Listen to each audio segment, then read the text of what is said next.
ஒரு காலத்துல சோழ நாட்டின் தலைநகரமா பூம்புகார் விளங்கியது.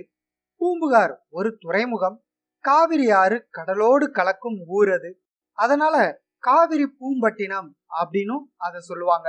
துறைமுக நகரம் என்பதால கப்பல்கள் வரவும் போகவும் இருக்கும். ஏற்றுமதி இறக்குமதி வணிபம் எல்லாம் சுறுசுறுப்பா நடந்து வந்தது. பெரிய பெரிய வணிகர்கள் அந்த ஊர்ல இருந்தாங்க. எல்லோருமே பெரும் செல்வந்தர்கள்.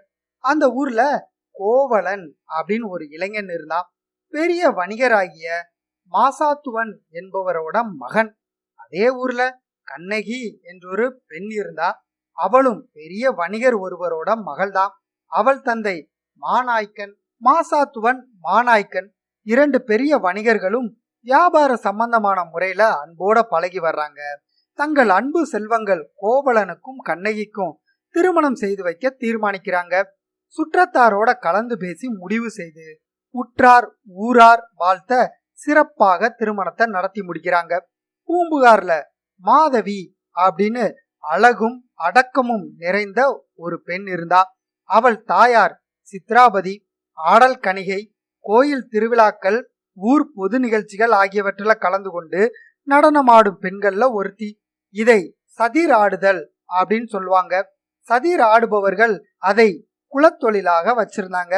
இவர்களைத்தான் ஆடல் மகளிர் அப்படின்னு அழைப்பாங்க. இசை பாடுவதிலும் இவர்கள் நல்ல தேர்ச்சி பெற்றவங்க. பாடிக்கொண்டே ஆடுவாங்க. தாய் சித்ராபதி குல வழக்கப்படி தன் மகளுக்கு இசையையும் நடனத்தையும் கற்றுக் கொடுத்தால் சோழ மன்னனின் முன்னிலையில மகளின் நடன அரங்கேற்றம் நடத்த விரும்புறா. அரசனை அணுகி அனுமதியும் பெறா. ஒரு நல்ல நாள்ல மாதவியின் நடன அரங்கேற்றம் நடக்குது. அரசன் முன்னிலையில அது நடக்குது. ஊர் கூடுது. மாதவியின் இசையும் நடனமும் எல்லோரையும் உற்சாகப்படுத்துது. ஒரே கைதட்டல் ஆரவாரம். அரங்கேற்றம் முடிந்தது. மன்னனின் முன் வந்து வணங்கி நின்றாள் மாதவி. மன்னன் வாழ்த்துறான். இவளால் சோழ நாட்டின் ஆடல் கலை இனி வளரும் வளம் பெறும், வாழ்த்துகிறேன் அப்படின்னு பாராட்டி விலை மதிப்பு மிக்க முத்து மாலை ஒன்றை பரிசளிக்கிறான். மேலும் மன்னன் 1008 களஞ்சி பொன் பெறக்கூடிய தகுதி பெற்றவள் இவள் அப்படின்னு அறிவித்து மாதவிக்கு தலைக்கோழி என்னும் பட்டத்தை அறிவிக்கிறான். மன்னனால் தலைக்கோழி பட்டம் அளிக்கப்பட்டவள் என்றால் அவள் நிறைந்த மதிப்பு கொண்ட பொன்மகள் அப்படின்னு பொருள்.